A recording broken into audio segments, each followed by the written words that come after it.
Hi, Brian. Hi, Sarah.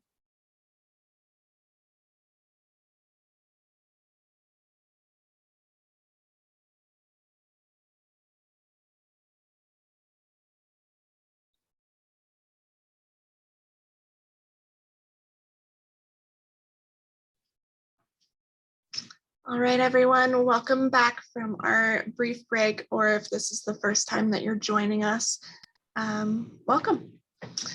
We are just about to get started here with Brian Keating, who will be doing a lecture on grief and the nervous system. Brian is a licensed professional counselor in the state of Colorado. He has been specializing in grief and childhood bereavement since 2015. Providing individual counseling and grief support for children, adolescents, and adults. Brian is a part of our network of providers, and we are so happy to have him here with us today. Couple reminders, as we do with each session, this space is intended to be brave, safe, and free of judgment and hate. The chats are open, but not to be intended for any crosstalk. If there is any abusive language happening in these chat functions, the person that is doing so may be removed from the summit. This meeting is being recorded. Keep everyone safe and secure. One second. With that, we will be using the chat function again with this session. I believe Brian is going to save all questions for the end, just so that we don't get too far ahead of ourselves. So we'll do a moderated question and answer at the end of this session, but please send the questions in as they come and use the chat function to its fullest capability. With that, Brian, the floor is yours. Great. Sarah, thank you for that introduction. And hello, everybody. Thank you for being here. And I am so glad to be here today and to be a part of this. I'd like to thank Sarah Brown and Wendy Black-Stern and the rest of the Grief Support Network for having me be a part of this wonderful weekend event and for curating all of these amazing offerings for this community. As we get started, I want to identify myself. My name is Brian Keating. I'm a licensed professional counselor. I'm also a certified group psychotherapist and a certified synergetic play therapist. And today I'm meeting with you all in Boulder County, United States, on the unceded territory of the Arapaho, Cheyenne, and Ute Nations. I also identify as a white cisgendered straight male, and I use he, him pronouns. As we get started today, I want to give you an idea of the time we have together. We'll have until 3:45, and as Sarah mentioned, there'll be time at the end for questions and for discussion. And I'll start out giving some background on grief, the brain, and the nervous system. And then I'll be pulling those things apart and talking about how they might be relevant to the grief process and grief journey that so many of us are going through.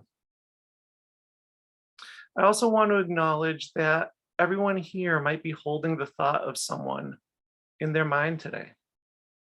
It might be a family member, it might be the experience of a certain event, it might be something that's really personal or special to you. So I just want to offer the invitation and the reminder to take care of yourself however you need to throughout our time together. If you need to get up and move, of course, that's welcome. If you need to draw on things or whatever you need to do, please take care of yourself. My intent today is not to pathologize or to isolate grief responses, but really normalize them and identify where we might feel stuck in grief or where others might get stuck that we care for. So to begin, I want to recognize grief as a universal response to loss. It's the thoughts, feelings, body reactions, behaviors that we have when something isn't there anymore. And these things can be so individual to every person. We might also be talking about cumulative grief. the idea that there's an impact of previous losses in our life. And that sometimes there can be a variety of losses that haven't been processed. And the energy and experience of that can build. We might also be talking about disenfranchised grief, which is the idea that sometimes our grief experience might not be recognized by others. Maybe it's a community or culture, or even friends or family that don't acknowledge the experience of our grief. As we talk about grief today, I'll be speaking about grief related to death loss, to the experience of a community event or a tragedy, the experience of the COVID-19 pandemic, and then also social and cultural injustices that people might have experienced. And so to start out, I want to reference the hand model of the brain that has been made so popular and discovered and really introduced by Dr. Dan Siegel and Tina Payne Bryson.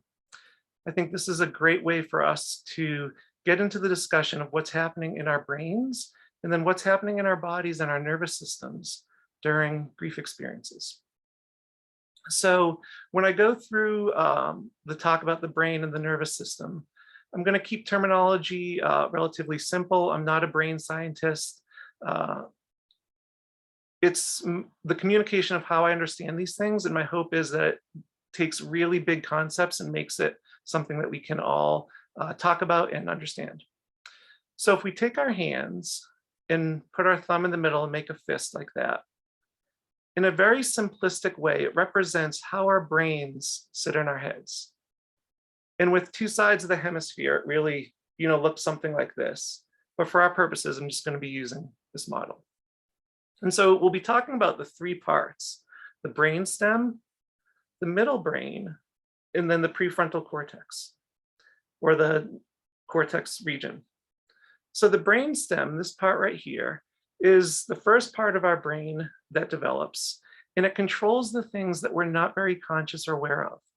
So that could be our blood flow, our heartbeat, our heart rate, breathing, how we blink, maybe even hormone and enzyme production. So just those things that are very automatic that we don't give a lot of attention to. The next part, this middle part, is the limbic system, where the amygdala lives and where a lot of our emotional responses come from. So sometimes when talking about this to kids, they might refer to it as the reptile brain or the lizard brain, because this is the part of our brain that is scanning our environment and really looking for a perceived threat. Is this thing going to hurt or harm me, or will I be safe and stay alive? And that's really important because that's where our nervous system functions can live too. And then the last part of the brain, when the fingers come on top, is our cortex region, like our prefrontal cortex right behind our forehead. That's the part of the brain that helps give meaning to things, helps us solve puzzles, helps us communicate and understand things. So when talking about this to kids, we might call this the wizard brain. So there's the reptile and then the lizard brain. What I think is so fascinating about this model is it really validates terminology that has been used for decades. Someone flipped out, someone blew their top, or lost it, or flipped their lid. What's happening is that represents a big emotional response, an emotional reaction, where the prefrontal cortex goes offline, and then we're having that nervous system reaction, that big energy in the moment. And so what's really powerful about this too, when we think about young adults who are grieving, or teenagers, or young children, is that just in the past 20 years or so, we've just discovered that this part of the brain keeps growing until we're 26 or 28 years old. There was a time when they thought maybe it stopped at 18. So for teenagers, young adults, and especially those younger kiddos, they obviously have a prefrontal cortex, but it's really like a house where there's a foundation, but the upper floors are kind of breezy and kind of drafty. Maybe the windows aren't in. And so it might be easier in their grief that they have these big reactions, or that they have big responses to grief triggers. And aside from this, that's not grief related, but I think is really fascinating and cool about the brain piece, is that also speaks to why so many of us as adults love the music that we listened to when we were in high school, young adult years. Because that part of the emotional brain was taking in the emotional impact of that music that we loved. So how does this relate to grief in our nervous system? Well, first I'm going to give a non-grief related example. So maybe one time in my life, I might have had a scary experience with a snake. And so that's stored in my amygdala, in my limbic system. And let's say I'm going for a hike somewhere, and maybe it's overcast and kind of cloudy and I can't see very well. And I see something that's coiled up on the trail. All of a sudden, I jump back, I freeze. And my heart starts beating so fast. And I don't know if I should run away or if I should grab a stick. And then all of a sudden I realize, oh, wait a minute, that's not a snake. That's just a dirty old piece of rope that's coiled up. So I take some breaths, I connect with myself, and then I'm able to move on. So now when we're talking about grief, a grief-related example of that might be someone who lost someone very special that was very dear to them. And maybe things are going okay. They're able to go out, they're able to shop. They're sad, but they're going through their day. And then all of a sudden they're at the grocery store and someone walks by them wearing the cologne or the perfume, or maybe shampoo or conditioner, something that has a scent that all of a sudden goes right to their heart and they freeze. Their lid flips for a moment. They miss the person so much. And then they're wondering why their body is reacting in this way. So that could be a nervous system response.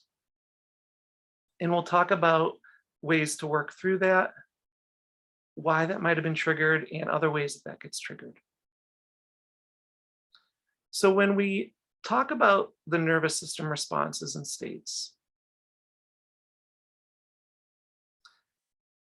we're talking about the sympathetic and parasympathetic parts of our nervous system. So sympathetic being the gas pedal. So that part of us that might freeze, go to flight, or go to a fight response. When we talk about the parasympathetic, that could be the brake.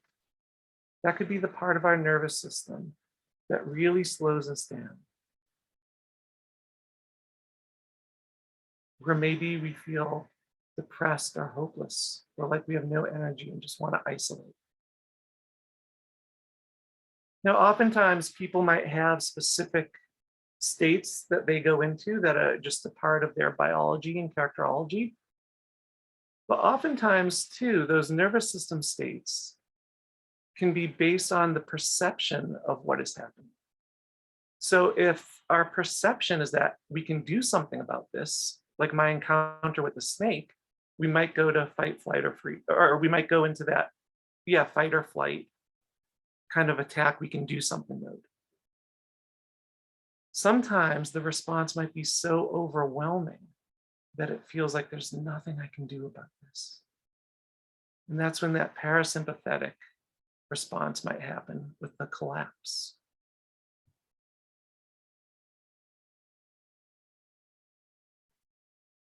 Another grief-related example of the flipping the lid is something that we might see all over the world, and particularly in this community in Boulder County following the Marshall fires of last year when over 1,000 homes were burned, is that someone might be going through their day and everything feels okay. And then all of a sudden they have the thought of like, oh, where is my, and that thing is gone. And they realize in that moment, oh, that object isn't there anymore. It could be old pictures, something that was so close or dear to them. And it could be a moment where the lid flips and there's a nervous system response.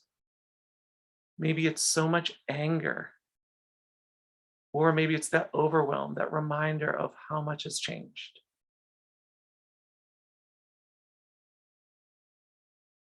So talking about the idea of the nervous system responses in grief,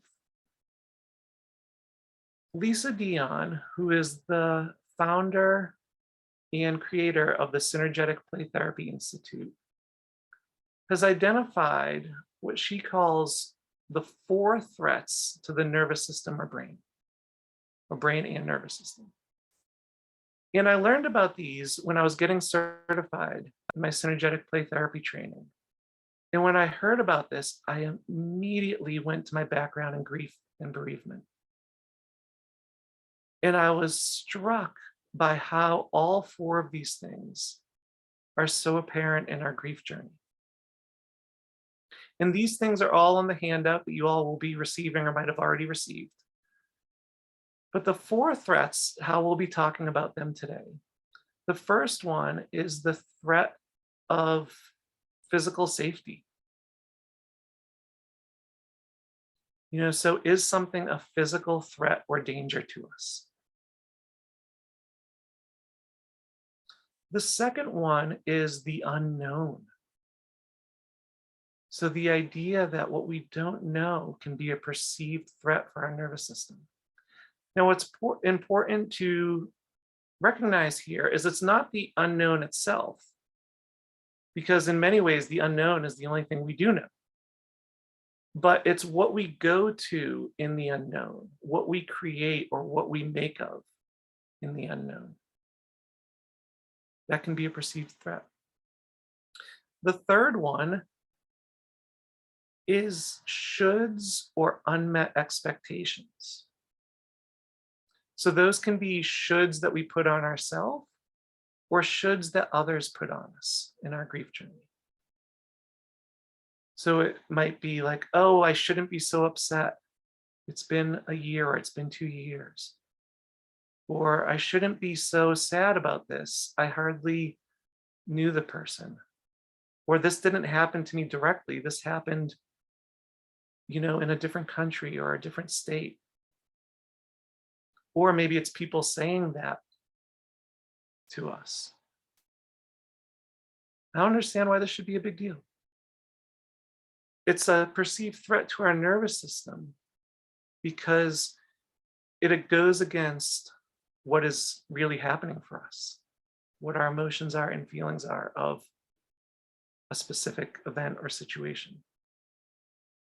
The fourth and final threat to the nervous system is incongruence in the environment. So that's the idea of feeling like things just don't add up. And so that could be with interactions with other people, maybe facial expressions or words and body language aren't matching up, or it could be general overall systemically, or even a family system or work culture. But the idea that something just isn't adding up. And so we have a response to that perceives it as a threat. And I'm happy to talk about these more, in the last 15 or 20 minutes or so as discussion topics. I'd love to hear from you all. You can put questions in the chat, or we can have more of a discussion about it too. But moving forward, I'd like to pull apart some of these and give some examples of how this might relate to the grief process. and then how we can support ourselves. And this is where I love how the Grief Support Network has curated this event, because there are so many wonderful offerings later today and then on Friday and Saturday that all correlate with what we're talking about here. So the first thread of the nervous system, physical safety. So for some people, that could be revisiting the scene of a death. Maybe there is an auto accident and they're driving past the intersection or the place where it happened.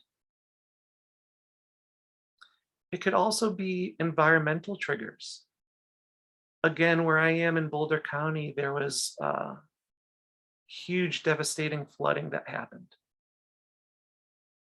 And after that, whenever it rained hard, so many people would be reminded of the grief of all that was lost in those floods.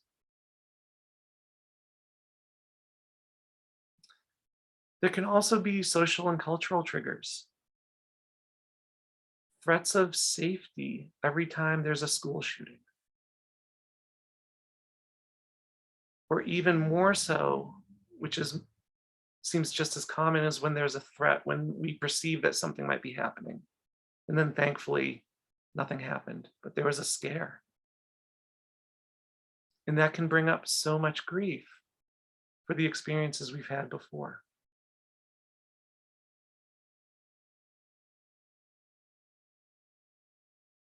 With the unknowns, for younger children, it can be so important to make the unknown known. So what I mean by that is sharing true cause of death with children.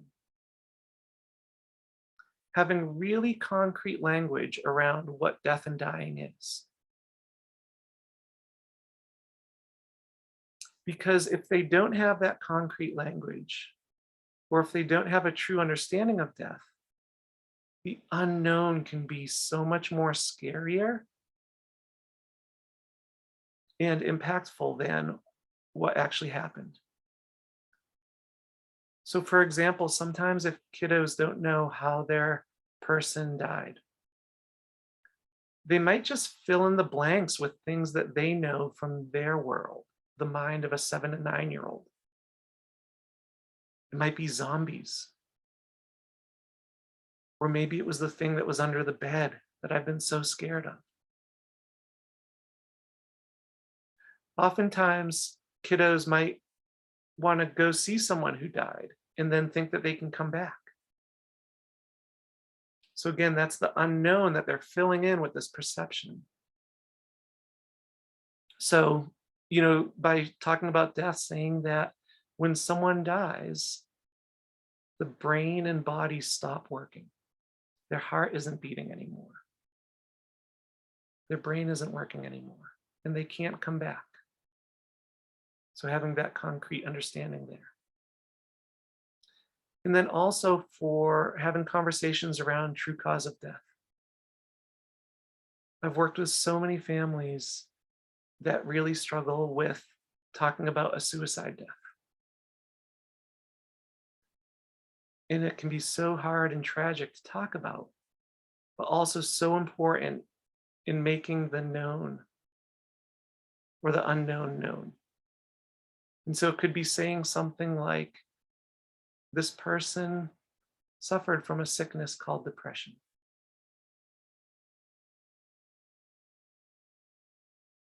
And when they were depressed, they made a choice to stop living. And if you ever feel that way, you can come talk to someone or you can tell me about it. And then they might ask questions. And that would be more specific to different scenarios. But there are absolutely ways to have those conversations to then help move the child towards a grief process that can be more grounded without the unknowns. In the handout that I gave you all, there's a link to Judy's House Bereavement Center in Denver, Colorado in the United States. And they have a great handout for how to explain different types of death to children. So that's a resource that you all have a link to and that you all can reference. Also with the unknown, it's the impact of significant dates that might come up. So someone might feel that nervous system response, either the sympathetic activation of fight or flight, or that overwhelm of when a birthday comes up, or whatever significant date that might be relevant to that grief. And so often the hardest part that I've seen and experienced for myself is it's not the day itself, but what happens before that day and how we try to fill that unknown with what we might think would happen or how we want to go through it. A story I like to share when talking about the unknown as an example, it has to do with Abraham Lincoln. So aside from being the 16th president of the United States, Abraham Lincoln might lesser known be known for being the first president to bring a piano into the White House. And of course, back then he couldn't pull up Spotify or take out his iPhone or YouTube or anything to listen to music. Having that piano for him was a way to grieve and mourn all the cumulative losses that he had in his life. And so he knew that when he was moving into the White House, that there were going to be moments of unknown, moments when grief came up so powerful for him. And he wanted to be prepared for that. So he brought the piano in. And that story comes from a resource called Grief Narratives. And that's in the handout that I gave you as well. So the third threat to the nervous system, shoulds and unmet expectations. So those are those things when the experience that we're having is counteracted with the idea that it should be different, that it's not right, or that we're not meeting our own personal expectations or the expectations of others. So a personal example of this for me is when the artist and musician Chris Cornell died by suicide in 2017. I remember hearing that and being so overcome with grief. I was sad, I was angry, I was confused. And then I realized that I had all these shoulds I was putting on myself.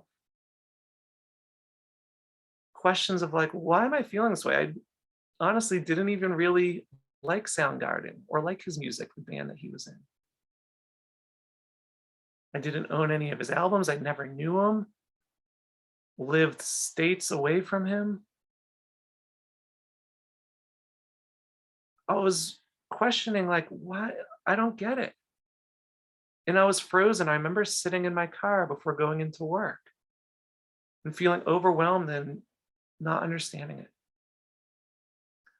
Then when I started to realize is that my anger, my sadness, the confusion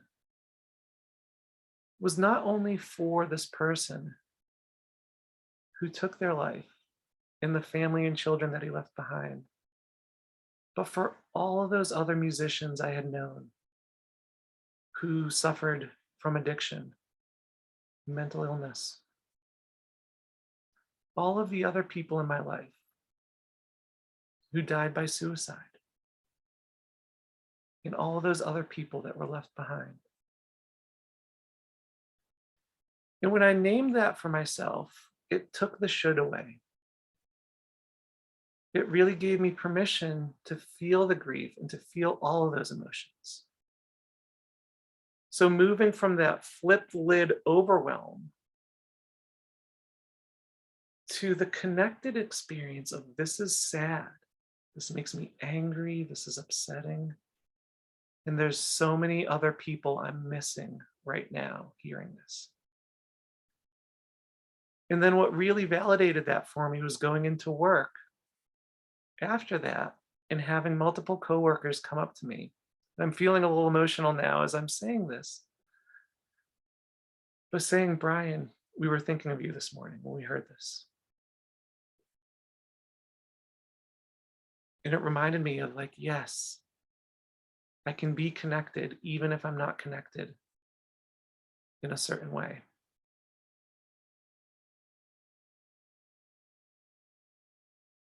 Some other shoulds that might come up in grief in a non-death related way were how kids were adjusting to the COVID-19 pandemic.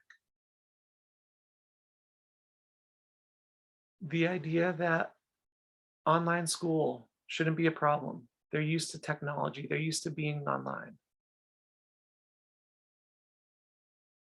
And for many adults too.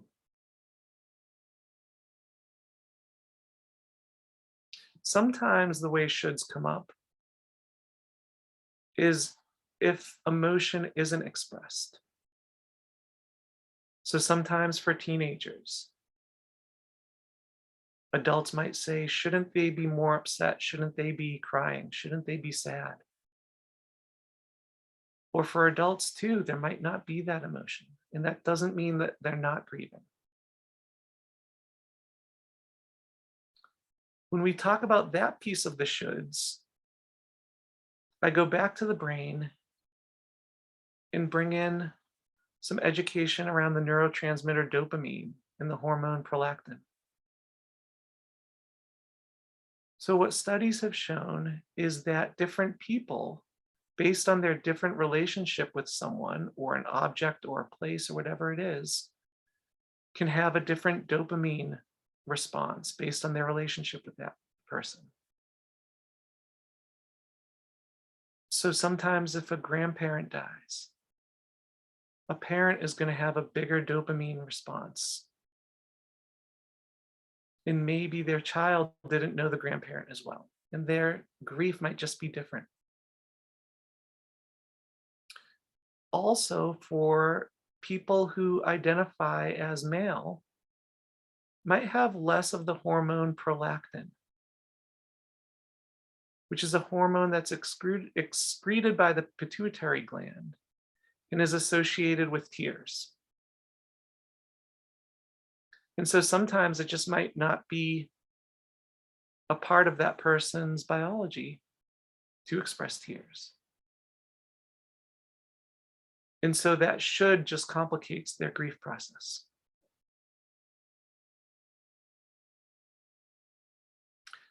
Another should that often comes up is what happens when we might expect a person or expect something to be there and it isn't. And that's related to the hippocampus part of the brain that holds procedural memory. And the idea that trace cells help us know where something is in proximity. So a non-grief example of this is maybe you have your nightstand or your desk situated in a very certain way for years. And then one day you change it up, but you find yourself reaching for your phone and then it's not there. It's like, oh yes, I forgot I put it over here. So often in a grief journey, someone might expect their special person to walk in through the door.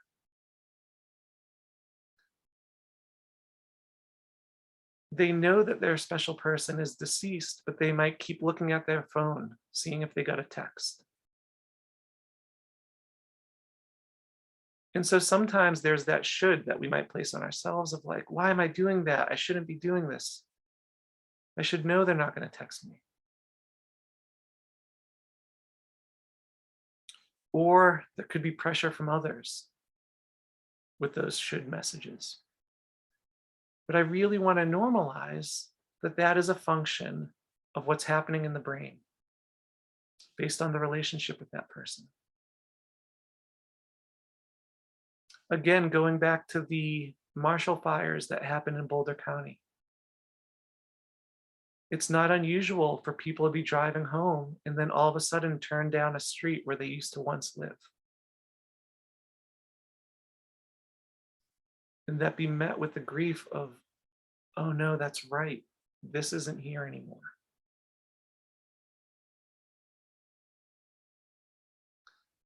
A final example I'd like to give with that is with the athlete Michael Jordan.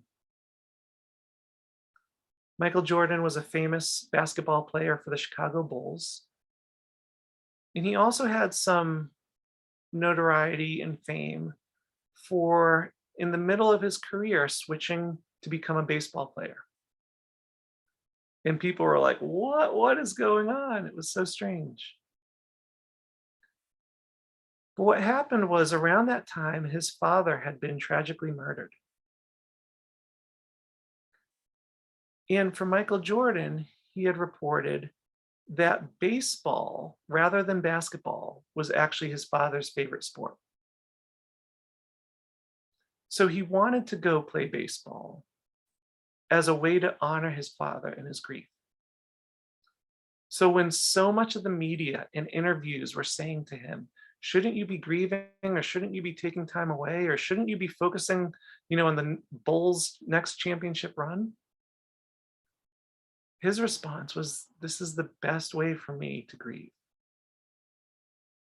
to honor my father, and to have a physical outlet, which we'll talk about very shortly too. He had also said that for the first time in his career, he couldn't sleep at night before games. And so he found himself doing crossword puzzles to get his mind off his grief for that moment, to be able to fall asleep and be ready for the next game. And so I classify that as what's called cognitive coping, which we'll talk about in just a few minutes too.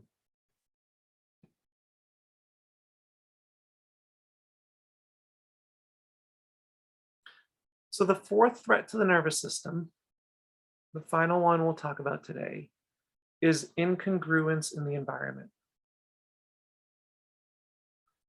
So for kiddos, this could come up when adults might be saying to them, oh, it's okay, everything's okay, it's going to be okay. And yet in their bodies, they know it's not okay. Something is forever different. The experience of this grief has given them the message that the world is an unsafe and unpredictable place. Anything can change at any moment. And so that incongruence can be the nervous system trigger, where then we see them acting out with big anger or that isolation and depression. Incongruence can also come up in families. If perhaps a deceased person had hurtful or harmful behaviors that weren't being acknowledged by others. That might not be the true experience of the person, and therefore not the true representation of someone's grief. Incongruence can also be triggered and activated by language. So in modern grief and bereavement theory, when we talk about a suicide death, we might say died by suicide or suicided, because the language of committing suicide references that someone committed a crime, or even going back to Old English, committed a crime against the king. So for someone who is grieving a suicide death, there could be incongruence in that language that does not feel good. During COVID, we might have seen a lot of incongruence in the environment, or in the places that we went, or political messaging that we got. Also, loved ones that might have been 100% completely healthy, and then 5 to 7 days later were deceased. So that incongruence can be something that really happens there.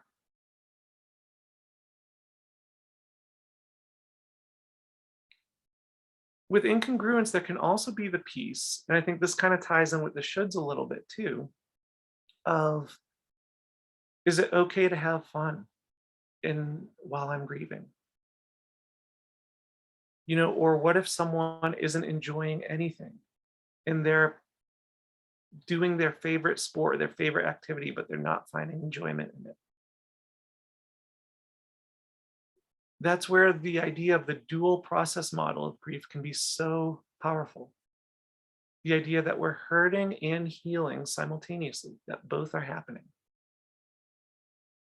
And so it's absolutely okay and normal to have a grief experience of sadness or bigger emotion, but then also having fun. You might not even be thinking of the grief. Both of those things can be happening simultaneously. So I notice we have about 20 minutes left. And I know I've shared a lot of information. I've been doing a lot of talking.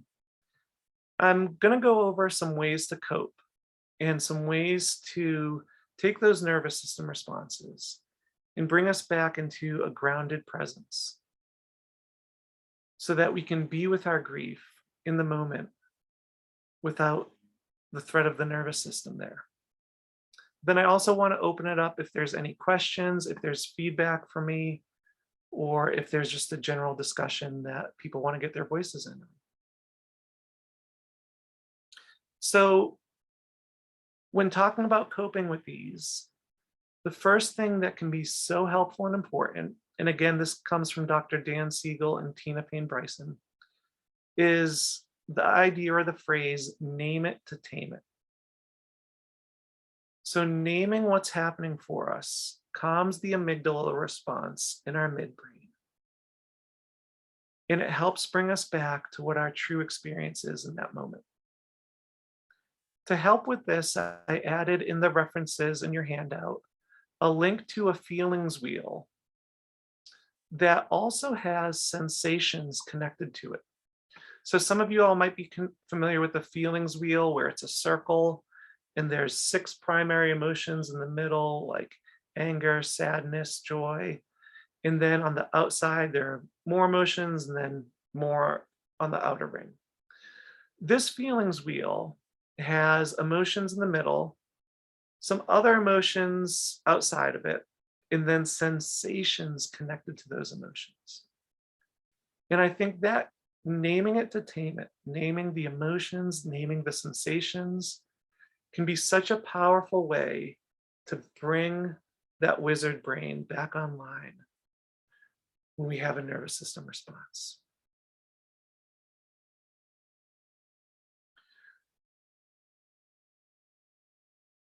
In the United States, there was the event that happened at the Capitol building. And so many people felt scared. It was a huge physical threat. It's also incongruence in the environment. Like, this isn't supposed to be happening. We're supposed to be safe. And it can bring up so much grief of how people have been hurt by systems of power. And so in that moment, naming it to tame it, naming the fear, the outrage, the anger, the beating heart, and the electricity that one might feel in the body when that happens. It doesn't take away that experience, but it helps bring us to a place of being in the middle and being grounded. So then we can move forward with what to do. How do we proceed with that grief?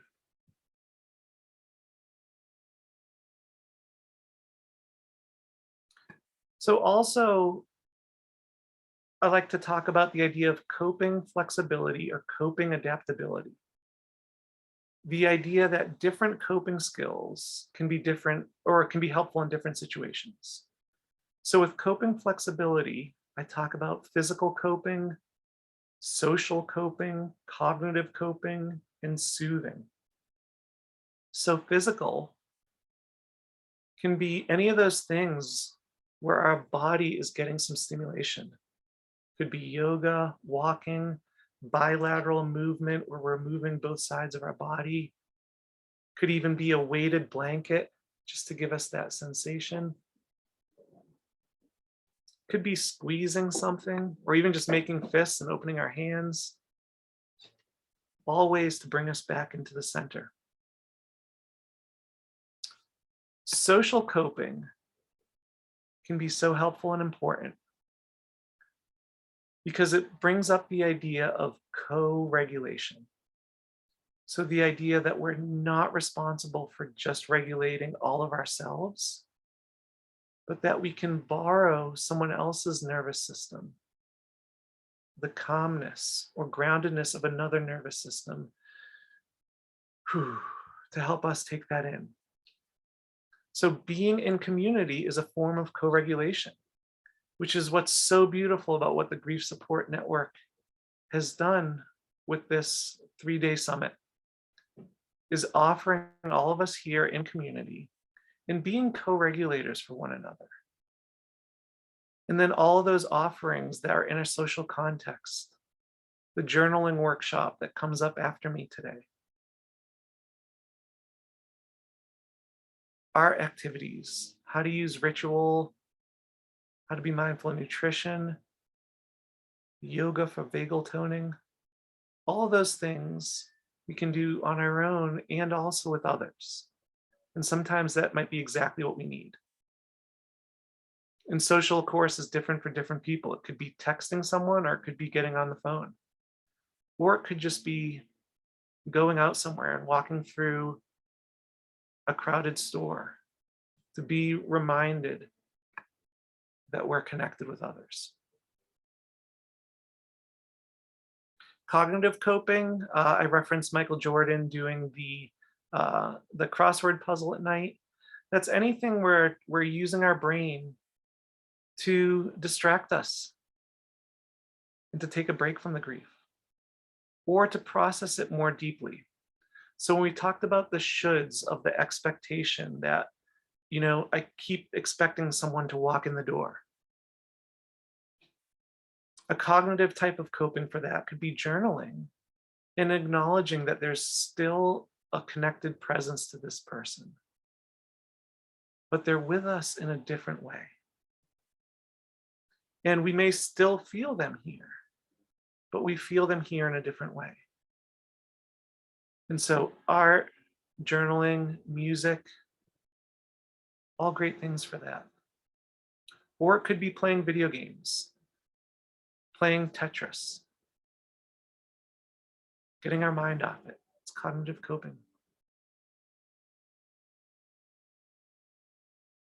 Also, creating a list and just checking things off can be so helpful. It can give us a little bit of a dopamine rush too, to know that we worked for something and then accomplished it. Even if the first thing that we're checking off the list is getting out of bed,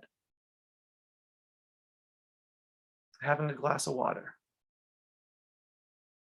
taking care of our hygiene. And then lastly is the soothing coping.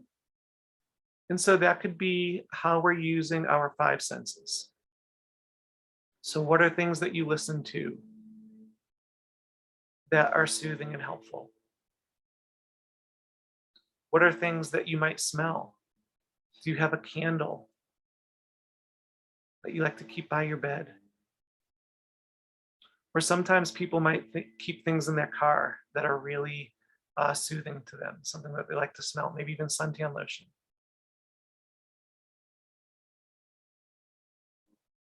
And of course, taste or sight, things that we look at. So I'm going to take a deep breath there.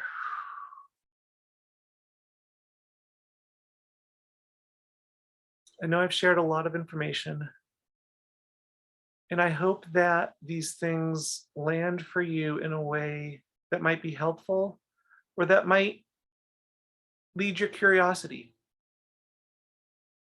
to look at your own grief experience in a different way, or to be curious of the grief experience that you're witnessing in others, whether it's younger children, younger adults, or just community members.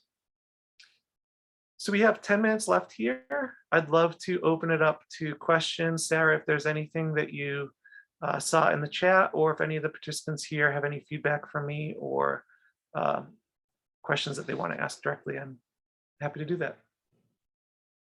We have not had any questions come through. The only one is surrounding the emotion, sensation, feeling wheel. The link provided is for a paid poster. Yes. Do you know, and I understand and totally respect why that was the link that was shared. Do you know of any other resources that are similar that may be free to check out before downloading? Yeah, great question. And yeah, I understand that if that comes up, that can feel kind of yucky. If it's like, oh, wait a minute, now I have to pay for this, and he's talking about that. And unfortunately, that's a proprietary design by a specific therapist. You can go to feelingswheel.com, and that is a free resource, a free feelings wheel. It isn't as specific as Lindsay created hers. There's no sensations with it, which is what makes hers unique and proprietary. But I think it's a great opportunity, if people feel drawn to that, to print out that feelings wheel and use that as a practice for oneself of like, okay, if I'm feeling angry or enraged, what are the sensations that are there for me? And that can be a mindfulness practice in and of itself.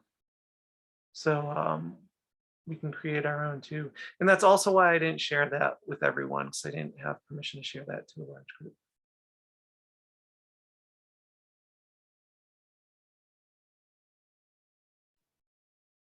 All right, here's another one coming through.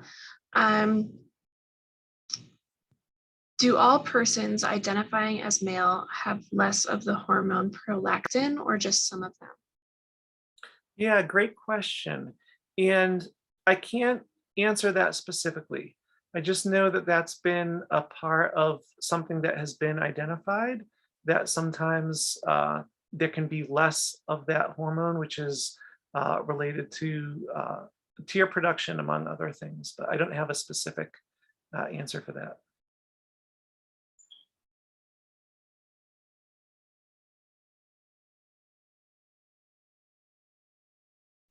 Just a follow-up comment to that is because our society believes men don't grieve or cry. Yeah. And Annette, if is this Annette that submitted this? Mm-hmm. If Annette is comfortable, they're welcome to unmute, and I'm happy to have a discussion or answer any questions with that too. But if not, that's okay, and we can go that way.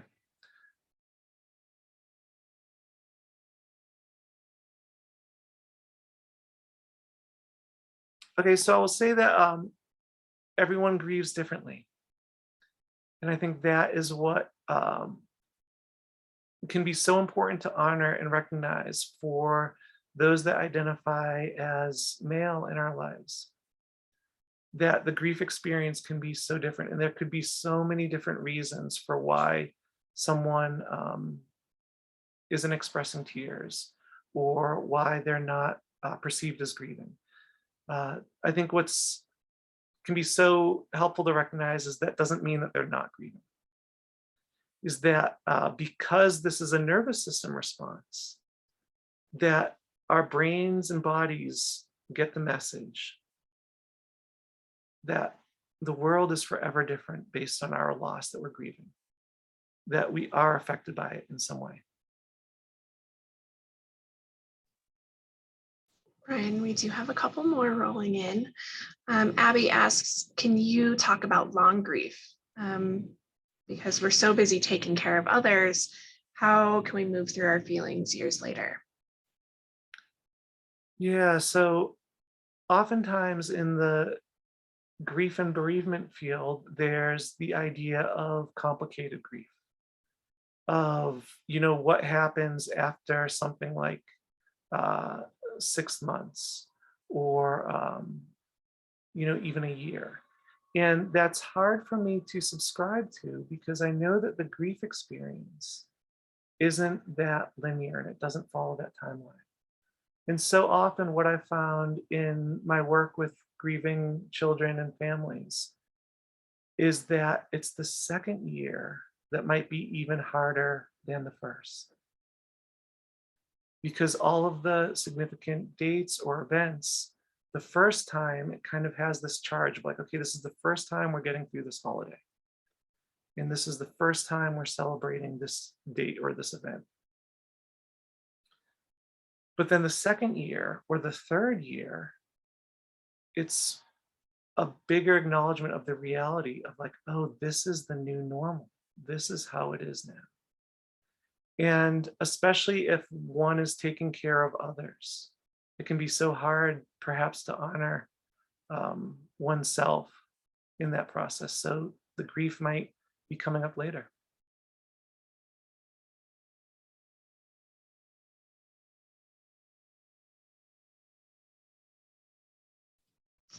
Jeanette has asked if you could offer some options for coping with sensations of anxiety and panic as a result of grief. Yeah. So my understanding with that, with anxiety and panic, is that that can be the sympathetic nervous system response that, freeze and then flight or fight response. And so our hearts and our bodies start breathing faster. So what can be so helpful with that is focusing on the exhalation of the breath, the exhale, and focusing on the sensation of the upper lip when breathing out. The upper lip has nerve endings that are connected to the parasympathetic nervous system that are related to birth and infancy. And I think that it's reframing the language around the idea of take a deep breath. What I like to reframe it to is have a big exhalation. And then there'll be an in-breath. And then intentionally have a bigger out-breath with focusing on the feeling of the breath in the upper lip. And then I also think that that's a great question that's part of a bigger discussion, perhaps outside of the scope of the meeting today. But there are so many wonderful offerings with the Grief Support Network that can then help further that ability to regulate the anxiety to more of a grounded state where then you might feel better.